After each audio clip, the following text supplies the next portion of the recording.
All right, my name is Stella, and I'm going to be teaching Alyssa, and I want to teach her how to bench press so she can get super buff because she plays basketball.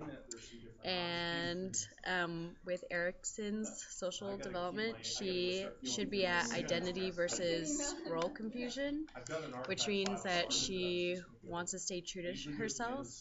And hopefully she hasn't done bench before, which means I'd be pushing her out of her comfort zone, so that'll help with her development with that. And then also I want to help her get to the intimacy versus isolation stage because we're going to be at the heart, and so that's going to be in front of other people. And when I first show her how to bench, there's going to be another person with us, so it's not just going to be me and her, it's going to be someone else spotting me, and hopefully that'll help um, with her social development.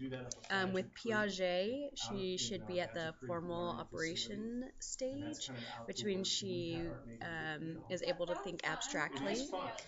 And this will help because you have to put a lot of things together when you're bench pressing. You have to think about where your legs are and your arms and all of that. And then I want to help push her and have her think of ways that will help her play basketball instead of me just telling her how that'll help make her stronger. I have to test her zone of proximal development because I need to see how strong she is because the bar itself is 45 pounds, so I have to make sure she can at least lift that. And I'm not sure I'm going to do that yet, but I gotta figure that out. And then when I'm doing my little ad video for her, I'm going to show her someone bench pressing, so that'll be a prototype. And then I'm going to show her how to bench press as well, so that'll be another prototype. I want to help take care of her imaginary audience since we're going to be in the heart, and just let her know that everybody's just paying attention to themselves and looking how buff they are in the mirror, so not to worry about that. Um, with her, I want to help with her moral development, and there's a couple of different ways I can do this, but one thing that's important that I struggle with is waiting 2 minutes in between sets. So that's good for your muscles because you can hurt yourself. We can talk about not wearing shorts around campus. We can talk about not adding too much weight too soon because some people try and do that and then that doesn't work out too well. And the big thing is to always have a spotter, even if it's really easy weight, just to have her get used to that. And then I can see where she is morally with how she feels about those things. I'm going to give her a negative instance and show her what happens when you rest the bar on your chest and not to do that because it's harder to push the bar up. I'm going to see where her schema is at when I give her the ad video. And I'll find out if she wants to learn how to bench press.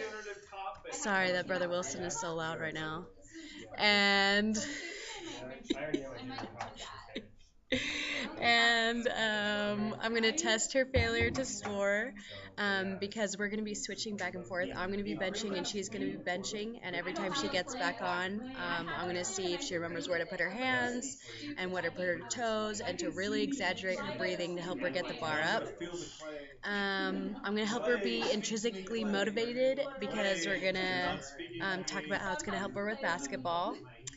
And I'm going to super help her self-esteem by telling her how buff she is, and when she needs to fix things, I'm going to give her compliments and then tell her to remember to put your hands in the center of the bar or whatever she needs to work on. I'm going to be using information language and control language.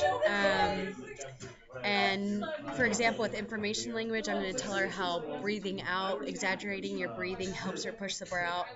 But then I'll be using control language when I tell her where to put her hands on the bar, because you just need to know some of those things. Her mirror neurons will be activated because when she watches me do bench, she will be learning as well.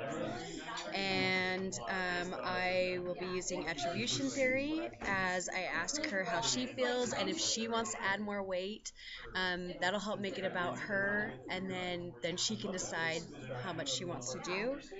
And I'm going to try to have transparent teaching because the teaching is going to start right when we warm up. We're going to warm up for 5 minutes, and then just kind of talk and get to know her and talk about bench and things. So that's what I'm gonna do. The end.